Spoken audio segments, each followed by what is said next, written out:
ప్రభుత్వం ఏం చేసిందంటే మొత్తం సరి అత్యంత వెనుకబడిన కులాలు ఉన్నాయి. కానీ ఏమంటే వీళ్ళు చాలా వెనుకబడిన కులాల్లో ఇంకా ఎక్కువ అని చెప్పి సపోజ్ కొంచెం వెనుక ముందు మనకి ఎస్సీ కేటగిరీలో ఉన్నాం మనం, ఆ లెవెల్లో వస్తాయి మన పర్సంటేజ్.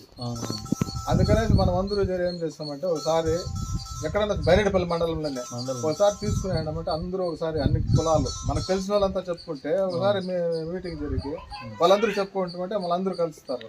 కలిసిన తర్వాత మనం కమిటీ వేసుకునేసి మన ఎండిఓకి ఈ మాదిరి మేము ఇంతమంది ఉన్నాము, మాకు ఇంత కరెంటు ఫ్రీగా ఇవ్వాలా అని చెప్పి ఇచ్చేసుకునేసి మళ్ళీ అదే ఎండిఓకి మనకి ఈ బీసీ కులాలకి మనకి సబ్సిడీ రుణాలు ఇస్తున్నారు.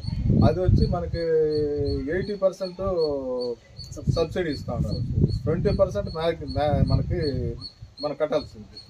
ఆ 20% మనకి కట్టుకునేదానికి మనకి ఎవరైనా సరే మనమే నాకే రావాలా నీకే రావాలా ఎవరికో వస్తుంది. ఎవరైనా బెనిఫిట్ వాళ్ళు తీసుకున్నాడు ఇంకోసారి లేదు కదా మనకి అవకాశం.